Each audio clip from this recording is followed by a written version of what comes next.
Hi everyone, before we enter into the conversation that Father Matt and I recorded this morning to wrap up this series on eschatology, we just thought it behooved us to acknowledge the news that kind of broke today, that a priest in our diocese has been charged with a few different counts related to sexual abuse and misconduct, and I think most likely with a victim, who's under 16 years of age, according to one of the counts. I don't know all the details. I just know that it's heartbreaking. There's a lot of pain, a lot of confusion, a lot of questions, and we don't actually talk about it in this conversation. I just thought we should mention that so it didn't seem tone deaf or out of place. We didn't know when we recorded it. The news broke, I think, we were texted during it and didn't catch the news till afterwards. We think it's still a good conversation, but we want you to understand that we are aware of it now. And just to know that our hearts are breaking alongside yours, and that let's pray for the victim, and let's pray for just our church, that we can just get rid of this evil and become whole again. And it's not going to be easy, and it's not going to be quick, but we're all in this together. Thanks. Well, hello everybody. Welcome back to our conversation. My name is Colm. I'm the Youth Ministry Coordinator here at St. Anne's, and with me as usual, I'm Father Matthew. I'm the pastor here at St. Anne's. There you go. Hello, good sir. Hello. So we are doing something a little bit unique. Colm here is on vacation. And what is he doing on vacation? I'm podcasting. I'm doing this. This is. I mean, it's work, but it's fun. Okay. Everyone who knows me for more than 5 minutes knows I like to talk. So, well, thank you for coming. This is not a big stretch, and it's my day of errands. So I kind of worked my vacation to give little 3-hour blocks this Wednesday, and I think next week we're gonna try to rock one more. Time. And then we'll take a little break to celebrate our Lord. But it's good to be here, and then get to do this, and then I got to do, I guess, COVID reality. I don't know if we're going to go off about it, but I mean, new rules. Seems like things got better, and then they got worse, kind of the church, like the short term, which was maybe communication and, just unfortunate. But so now with all that kind of stuff and not meeting with other households, my wife is like, you have to go drop off presents and pick up presents so we can Zoom stuff on Christmas. Yeah. And so that's my day today. All right. That's making the best of the world we're in, right? I guess. Yeah. And that's been us too. And for those of you who maybe aren't aware, at least here in Saskatchewan, on last Thursday, we found out we had been limited to 30 people per Mass. But then last Thursday, we found out that was going to be 30 people per room. So we thought we could have people in the hall, and we could have people in the chapel, and we did that. And then on Tuesday, they took that away, the government regulations. And suddenly we couldn't have 30 people per room. It was 30 people total. Yeah. And it's hard. It's hard to do. It's hard to say yes. People then to say no. It's frankly, in this case, I find it hard to see the medical necessity of it, which makes it that much harder to... Like, we're not going to go into civil disobedience. We're going to... Please, if you don't like this, contact your MLA. Let them know that we have problems with this. I think that's important. Yeah, and to know that you're doing it, that we're doing it. I think my sister-in-law started a petition, and different people, you can use your voice that way, right, and be reasonable and speak. And yeah, I mean, we're going to do what we can do about it, right? Yeah. And I don't think it's some sort of government conspiracy to shut down Christianity. Like that, I think is nonsense. I don't believe that at all. But I do think governments are going to do the politically easy thing.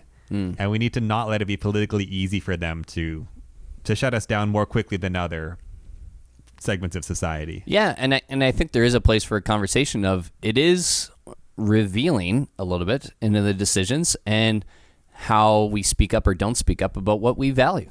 Yeah. And I think that I saw some conversation of whatever we think about, restricting stores or percentages, or we don't have a percentage in terms of our space, and there's room for all those conversations. But it was the idea of but it happens to us right away, but stores will roll till after Christmas. Yeah, stores, I think that was kind of salt in the wounds to a lot of Christians. On the same day that they slammed the door for us, they announced store restrictions, but they'll kick in on Christmas Day.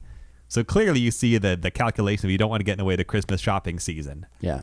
But they were willing to get in the way of the Christmas Mass celebration time. Like that, I don't see any other way to understand how the decisions were made there. Yeah, and I mean, we're no experts or whatever, and I know a lot of friends who have small businesses and they're in tough times and trying to support them, shop local, all these good things. But it's just to hold that tension, right? And to say we're allowed as Christians, and a lot of people talking about, you're removing being able to see people and connection and mental health. And we know there's studies that prove that the ability of a spiritual community and ability to practice your faith is a benefit. It upholds mental health. It upholds mental health. Difference. Like this is science backs us on this. And so there is a place to have frustration, but I just encourage people, like Father Matt said, of like, use your frustration in a I don't know, a helpful or a life-giving, constructive way, right? You have MLAs, you have abilities, and do the one that takes more effort would be my encouragement. If you know the person, like call them up.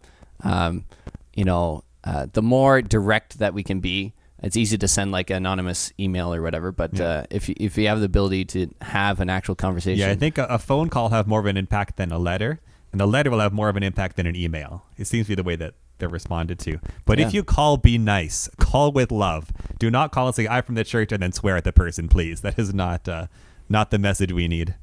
Yeah. We, what's the Christian song? And they'll know we are Christians by our nagging. That's not how that line ends. No, I don't think so. Just a good reminder for all of us. Use your voice, but don't forget charity along the way. Stand with love. Yeah. That's what we need to do. Cool. Well, in that, we're going to stand in the light of of the coming season of Christmas and maybe of the end times. So, oh boy, we wrapped up this series. I won't say with a bang because the Big Bang starts things. I don't know how you wrap up the end times, but it was a good one. I liked it, Father Matt. You want to lay the table here? Yeah. So it was our third weekend of our eschatology series, and so we started 2 weeks ago with the question, "What is eschatology?" And you put it down to two big things. It's the teaching that there will be an end, and the end is God's victory. Mm-hmm. And then last weekend we saw, this calls us to joy over fear. And then the theme for this weekend was we live in expectation, but not prediction.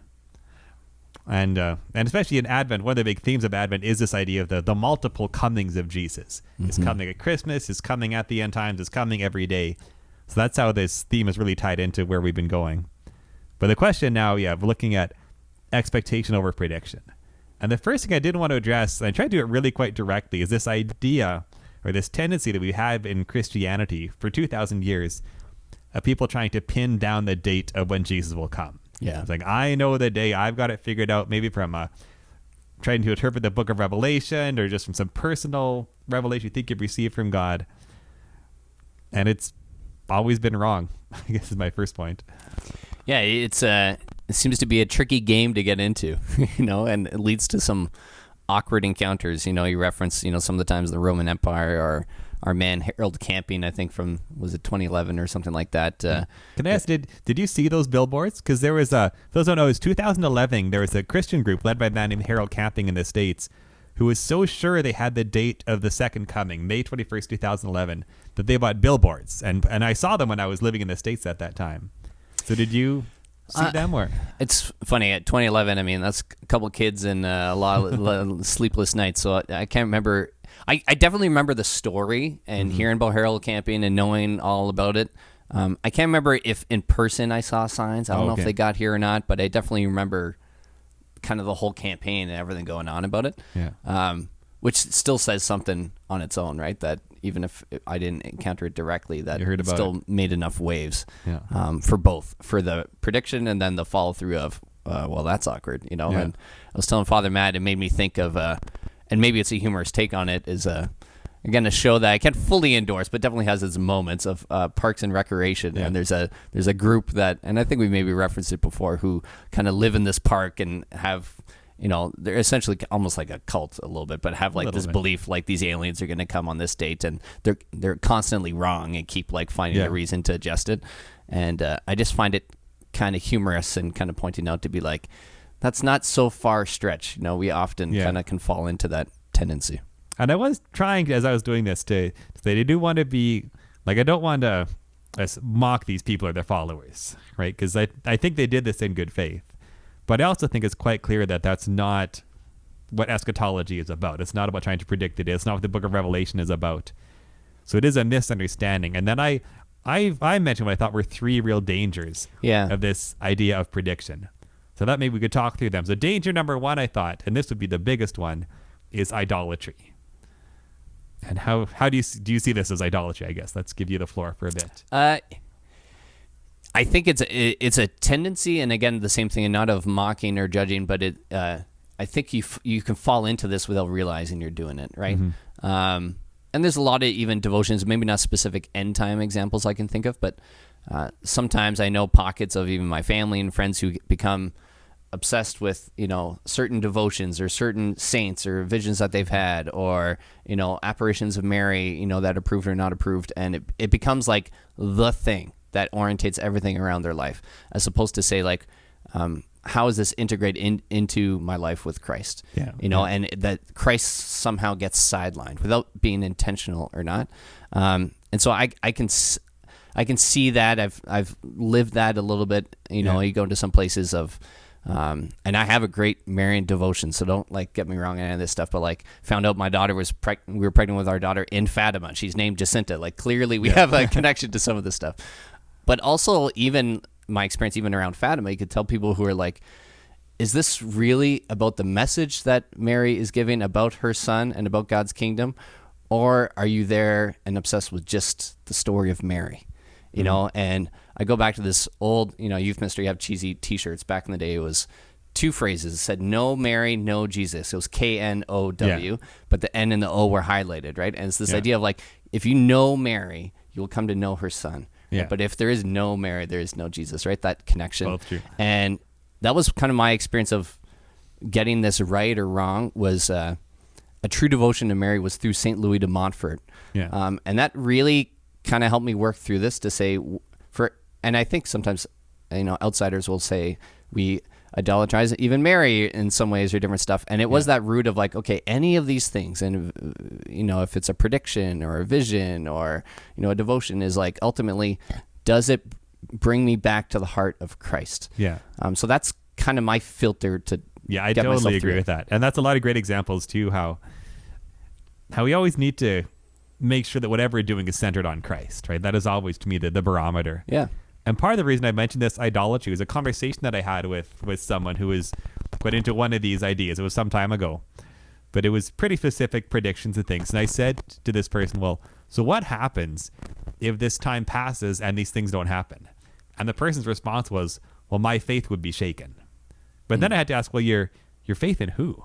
Not your faith in Jesus, because he's not saying these things, but it'd be your faith in this particular messenger, or this particular supposed prophet, or so. And it's easy sometimes for these things to be very intermixed, but I just wanted to help people to clarify that keeping the faith in Jesus, that is the focus. Yeah. And I mean, that was kind of your second kind of danger, right? Was that idea of it could potentially lead to a loss of faith. Yeah, those two are tied together. And sure.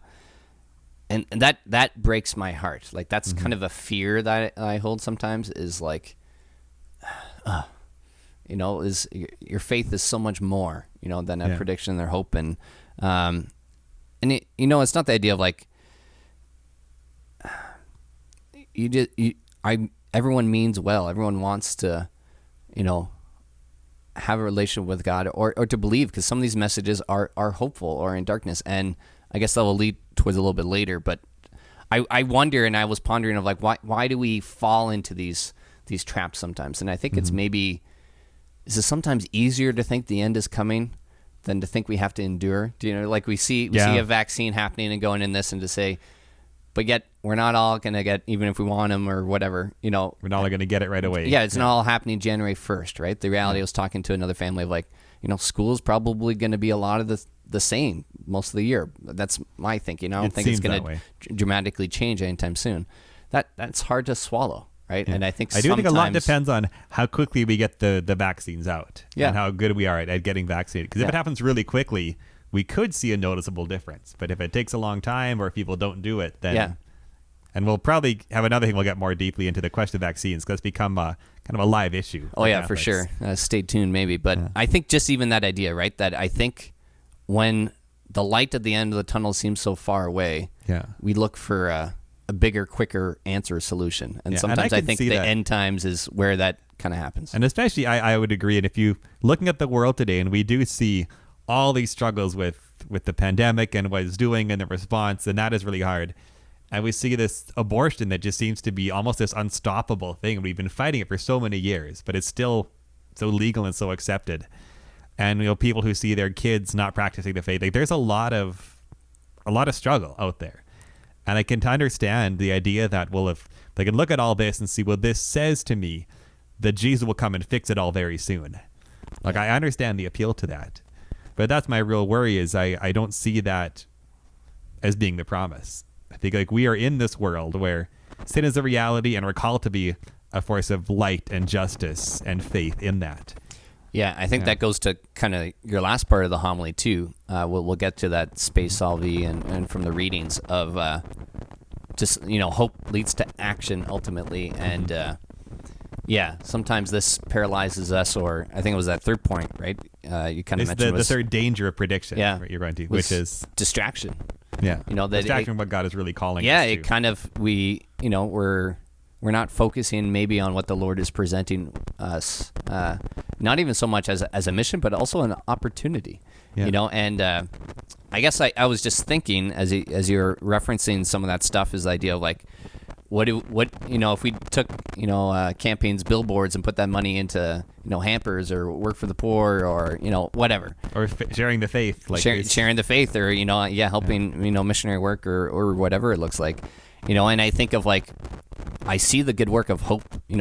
What's lived hope? What does this look like? Is like, we got boxes everywhere. We got these hampers that are happening, and people sign up to deliver them, and like that's hopeful. This is bringing the light into the darkness. Yeah, and the response from the parish has been amazing. Just talking specifically about the Christmas hampers, people have been outstanding in their response to make this happen again. So there's a lot of hope there for sure. And then I remember I dropped off some Christmas cards from some parishioners and some youth, so thank you for those that did that, to the residents at St. Angelo Merici and the workers there on Sunday. Well, we dropped it Friday because they got to leave it for a while to hand them out, but anyways, for Gaudete weekend, so that was a neat thing to do. And I remember we were just thinking of what are other ways we can connect and go. And then I know parishioner, we had Catherine Richard and friends put together this concert, and we helped stream that on Sunday and to raise some money for Sanctum and 1.5 and all those different programs, and that was a real light to us. I know, absolutely.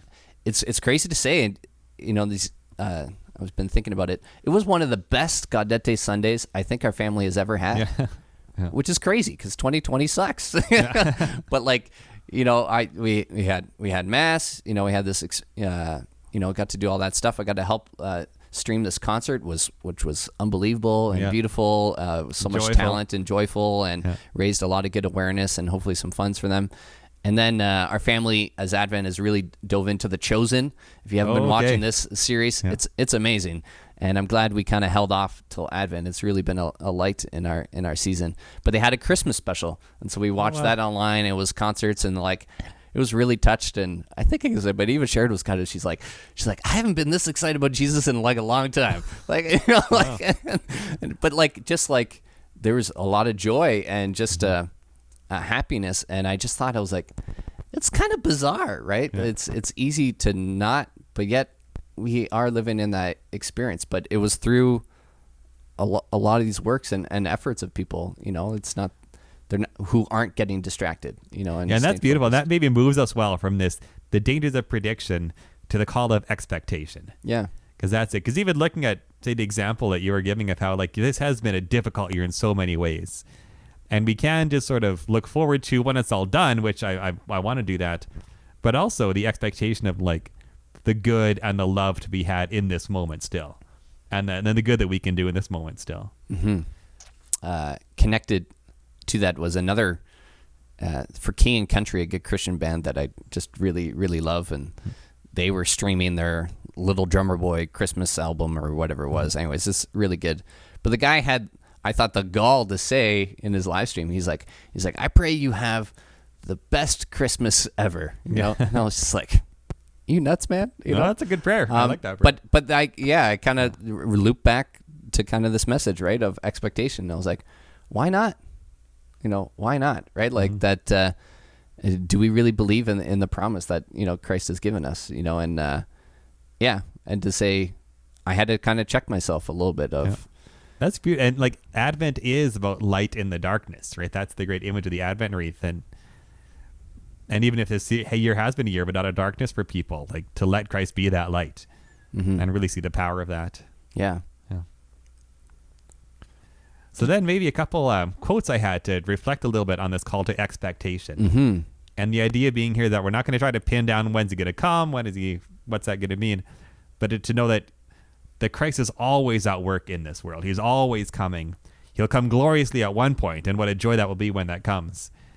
And as we await that he is always in our hearts in this world, always coming. Yeah, so I think the first one was the first reading. Do you want to maybe Sure, I will share read. that? So this is a line from the first reading, and these have all been from the book of the prophet Isaiah. As the earth brings forth its shoots, as a garden causes what is sown in it to spring up, so the Lord God will cause righteousness and praise to spring up before all the nations. I just find that such a beautiful image of expectation. We got the garden waiting to grow, stuff moving underneath, and there is that expectation there as that the life will come and the fruit will come. Yeah, I was sharing with you right before we recorded of just getting into gardening the last couple of years, since we bought our house, and we inherited kind of a pretty I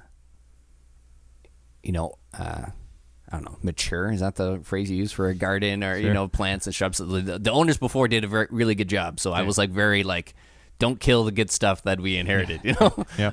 But it was like the first spring I remember just being like, everything's dead, I'm doing awful, like nothing's working, and I was like, well, I'll just start, I guess I'll clean some of the leaves, and I guess you prune stuff and you cut some of that back, and it feels very Gospel of John-ish, I'm going to prune it back and hopefully it bears fruit.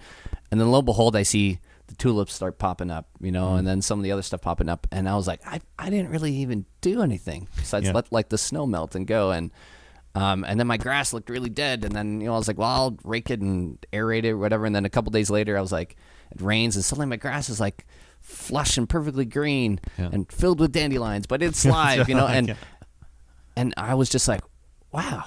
Yeah. And I think it was maybe this expression of like, from this DVD that was on vocations called Fishers of Men that the U.S. bishops did years ago, probably like a decade ago, but I really liked, and there was a clip of showing shoots of grass coming out of the ground, kind of in like a time lapse or whatever it was going. And some nun is talking in the background. She says, often God speaks in the silence, right? That he moves and he grows, but you don't always notice it. You don't always see it. But yet growth is still happening, as you see this flush, all this grass kind of growing, quietly. And it's true. It's like when I sit on my deck drinking my coffee, I don't literally see my grass growing. Like I don't notice it. I'm not aware of it, but yet it still happens because I got to mow it every 3 days. And that's a great image too of expectation, right? That we trust that it's happening, and especially in faith, like we trust that God is moving.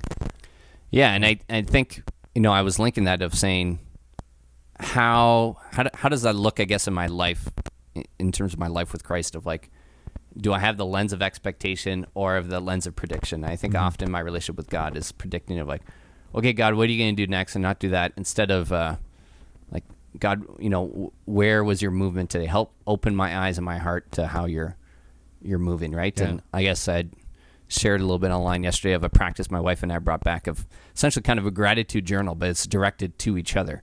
Okay. Because we had to kind of get back to basics, right? Of like, where do we see God working through each other, right? And it's meant to be like super practical. Be like, you made coffee, you took care of the kids, you changed the baby when I didn't want to, because we notice of like, when we use that filter, we're a bit more aware of grace getting lived out, as opposed to just being grumpy and That's not beautiful. paying attention. Yeah. So how does it go? Like, do you have one you're writing for her? She has one she writes in for you, or what's the? If people want to take on this. Yeah, if you idea. follow me on Facebook, I have a big post that explains all of it. But it's pretty simple. It's just a little leather journal, and we each write. So usually in the morning or evening, and it's like maybe a sentence or two about the day that just happened, if it was the night, or or what we expect for the day to come, and then we list 5 things. And it's just 5 things we're grateful about the other, not like in life, but it has to be specific to the other, because that's our state in life.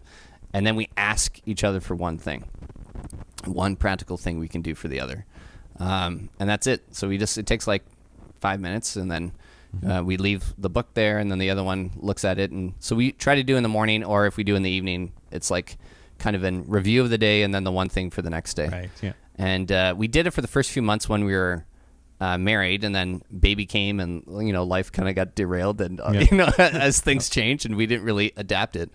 And it was kind of in this time that I was thinking about it, and as all good things in my marriage, usually Sharon has 95 of the good ideas, 95% of them. And she shared, she's like, I think we should bring the journal back. And I was like, yeah, we totally should. And so it's been a few weeks now, and not like life is dramatically different, but I can notice like it's helped bring a little bit of that light, and it's getting to this idea of, I don't know, it's a very practical way of like living in that confidence that Jesus is always coming, right? But it's like, where is this going to play out? Yeah, kind of like, in a way, like training your mind to see these times, these moments of grace. That's a good way of putting it, right? It really is for us like a mindset, reset. And I know reset is a dangerous word right now, but for not to go there. We're just hitting all the buttons. We're gonna hit all the buttons. Oh my! No, but for us it was like we need to reorientate ourselves, right, and not just let the darkness sway and direct us and control things, but to say we have some say and some orientation to how we approach this day, how we approach our marriage, how we approach this Advent season. And that's beautiful. I do think that mindset is so important. Like, even as a kind of a simple example, say if I'm driving somewhere and one person cuts me off and one person lets me in, I can get to my destination angry that I was cut off or happy that I was let in. And it's the same actions, but the difference is how I respond to the moment. Yeah, it's so true, and it's a often underappreciated kind of discipline. Right? Is how we think and how we view. And that's really practical actions, but I think that also works for our spiritual life, right? And how we approach kind of a relationship with Christ, right? Like, living in expectation is that too. So maybe then last thing we'll do is, I thought we could walk through this quote I gave from Pope Benedict from Space Solving. And Pope Benedict is an amazing writer, the kind of guy where you're like, sometimes it's just perfectly clear, other times you can meditate on it for a while. But I closed with this quote from Spe Salvi, which is a encyclical he wrote called Saved by Hope. And he does talk really beautifully in it about the power of hope. And I will say personally, this came out, I think, when I was in seminary. And I had never really considered theological hope and what that means in a really deep way until he wrote this. And I'm grateful to him for that. And the selection that I gave was when he talked about how hope allows us to enter a person's suffering and to share in it and to bring love to it. So I thought we get to walk through kind of sentence by sentence. Yeah. So first he says this: we cannot accept another's suffering unless we personally are able to find meaning in suffering. And then he gives a few examples of how we can find meaning in suffering: a path of purification, a growth in maturity, a journey of hope. So maybe just a pause there. So I guess, how does that strike you, that claim he makes, really, that we can't accept a person's suffering unless we find meaning in it? And he kind of explains it more as he goes through it, kind of an immediate. Yeah, I forget who shared it yesterday. Was I think he was a number one pick of the NBA, Derrick Rose. It was like meant to be one of the next greats. Yeah. And he was pretty great to start, and then he had some pretty horrendous, I think it was a knee injury or whatever. Anyways, his career was pretty derailed, and he clearly has not lived up, quote, to expectation of what the world had for him. Yeah. And he had some line, he's still playing, I think he's with the Pistons or something now. And it was basically kind of saying, like, he doesn't regret anything. And he's not grumpy of, like, he clearly got kind of a bad deck of cards kind of handed to him, right? Having this knee injury. It clearly probably cost him millions, probably cost him all his career. But he's like, I'm not who I am, and I'm not the player who I am now, and I haven't learned all the lessons. Like, I wouldn't have any of that if I didn't have the suffering, right? Which it's a knee injury or whatever. But I just love that, right? In a very secular world of a dude who basically has, like, leaned in to his suffering, right? And saw it as maybe not a growth in maturity. He said he learned a lot of lessons and helped him through it. And and that's a good example to the point we're giving here of, say, what would it mean for someone to step into Derrick Rose's suffering? And let's say, for example, someone who's helping with rehab. If the person doing his rehab doesn't expect that he can actually get better, right? If they don't have hope for him getting better, then what are they doing there? Yeah. But if they can bring into that hope of, like, we can do this, we can get you through this, then that's meaningful. So, number one, we can't accept another's suffering unless we can find hope in suffering. And then he goes on, indeed, to accept the other who suffers means that I take up his suffering in such a way that it becomes mine also. So pausing there for a moment. Yeah, it's a clear call. Yeah. And I guess the thought I had to me when I heard that is, you can't accept someone's suffering from a distance. Yeah. I know distance, social distance, whatever, but this idea of like, you really need to enter into their life. You have to draw close to them. Yeah. And if that's in prayer or in vulnerability, but it is really accompaniment, right? Of, and it affects your life. And I guess, wife and I were sharing of just in this year and other people's struggles of that, of like, I can't just be like, oh, your life is a train wreck. That's too bad. Like, that burden should be felt. Like that burden has come into my prayer life, or that I'm taking time to help you through it. Right. Yeah. Like that there's a sacrifice that's required for me to partake of the suffering. Otherwise, am I really actually, Yeah. And if you're really there, you're going to feel it. That's why, like, it's uncomfortable to see people in the hospital, because it's not just because watching them suffering, like I heard in that as well. Mm-hmm. Or if someone is going through a depression, kind of the bad stereotypical responses, they will just like smile more, like feel better, like get through it. I think sometimes the reason we respond to that is because, like, I don't know what to do when someone is depressed in that way. And like, I don't like the feeling, so I want them to get out of it. But can I just be with them where they are? Yeah, I mean, I think that's a very timely example, Father Matt, right? As we know that, mental health is a challenge for a lot of people right now, probably more than ever, right? And to say, and even just to know it, to honor it, and maybe it's just awkward, right? Sometimes other people's suffering is awkward when we don't know how to solve it. So instead of partaking in it, we're just like, here's just a really, thoughts and prayers, or I'll change my Facebook profile to show how much I care, but not actually dive into it. To say, really, I'm going to spend some time, or to say like, all that stuff kind of in the last year, related to Black Lives Matter. And I was like, I'm going to listen to some podcasts and read some books that normally I probably haven't read enough of, or frankly have conversations that make me uncomfortable. Yeah. But it's like literally the least I can do. Yeah. In my situation is to feel uncomfortable, and to enter into that and to go that, right? Like, and then maybe let's get to the last line here. So he's gone to say, first of all, we can't accept a person suffering unless we find hope. If we do accept one who's suffering, it means to a certain extent we share in it. And then he says, because it has now become a shared suffering, though, this suffering is penetrated by the light of love. Mm. And that is deeply true. Like, it is one thing to suffer alone, and it is something else to suffer when someone is there with you. And what I was thinking of is, if I could give an example, I had the chance a few years ago to do some work in Africa, and both with our sister parish and also with a group called Hands at Work that cares for AIDS orphans. This is the Hands at Work example, is what they would have us do, because they'll often bring people from North America, Europe, to these African villages. And the way that they would really do their work is they had these care workers who would walk through the villages to visit the homes where AIDS orphans are living. And these are kids whose parents have died from AIDS. Mm-hmm. So they're being raised maybe by a grandma or an aunt or uncle. And their main point with Hands at Work is they're going to love the ones who are loving the orphans. Hmm. And so we did this for a few weeks. And in a way, like, I was grateful for the experience. I found it moving being in there.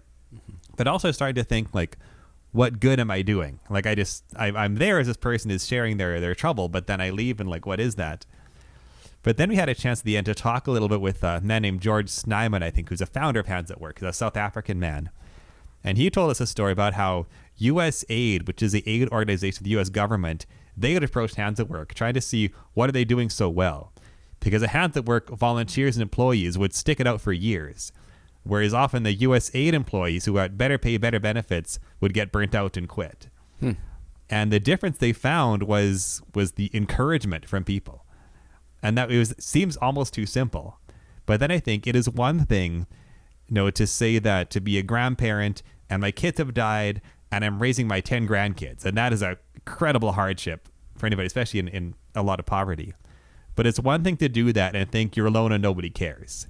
It is something very different to do that and have people they'll be with you in that and walk with you and support you and say what you're doing is amazing and we are in awe of the sacrifice you are making.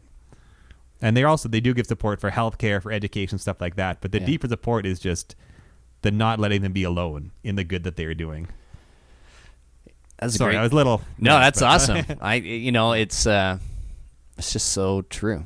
And I think sometimes when I've done speaking to high schools or different places, and the messages that often I know are kind of reaching or transforming is when I'm encouraging the heart, right? Or just the reference of like showing them in practical ways through stories or experiences or words or journeying with them, is knowing that they're not alone. Yeah. And stuff starts to get shared, or stuff starts to get opened up, or you literally start to see the light, to take over. And the key part of that is that we have the hope and the expectation that light is still there. Yeah. And then if we can begin to share in that, to bring that in. And it's a message of love and a hope and of mercy to say is that, the darkness has not overcome it. The darkness has not overcome you. Yeah. Right? That the light of Christ pierces through all, and we can bring that message of hope in really simple kind of ways. Like my wife and I we don't have formal ideas, but I was thinking about this stuff of like how are we going to do this for Christmas? And I gotta be careful because sometimes my family watches, but we were thinking of like, what are we going to do? What are some surprises of how to do that? And we came with some creative ideas that I can't share. Maybe in a week or two right. We will. But that was part of our conversation to say like, we're not just gonna be alone and sad on Christmas. Like we're gonna, go back to our thing of like, what does this make possible? Like what can we do to tangibly let some people know in our lives that we're still with them, and it's causing some extra work, some extra hours to get creative, but we know it's worth it. Yeah. And it takes that little extra mile or step. So if you're going to do, a caravan or drive around to different houses, Christmas morning and, carol from the sidewalk or whatever, be creative. That'd just be my encouragement of like, you can still be with people. It's possible, and as you do that, stop by if you haven't received communion, St. Anne's from 11:15 till 12 will be, for those who've watched the mass, will be offering communion Christmas morning. Amen. That's a great little start with that, and then take Christ with you as you go. Hey, beautiful. So there you go. Yeah. I love that. So shall we wrap this up there, Father? I guess so. Yeah, that's your series. There you go. There's going to be an end, right? We're called to joy and not fear. Mm-hmm. And let's live expectant, hopeful lives, right? And not get caught up with prediction, and have great expectations. So I guess we'll see you one more time, before Christmas. But until then, we're praying for you. Continuing to live this Advent season well. And thanks for all of what you're doing. For those that helped contribute, to that Christmas concert benefit we did on Sunday, and for the hampers and so many other different ways. The Knights in Cedarville, I think, are helping, give communion on Sunday. I'm just really grateful of seeing our parish is still alive. Yeah. And so keep a lot of people giving a lot. Yeah. So keep doing what you're doing. You're good folk, and we'll see you next week. Amen.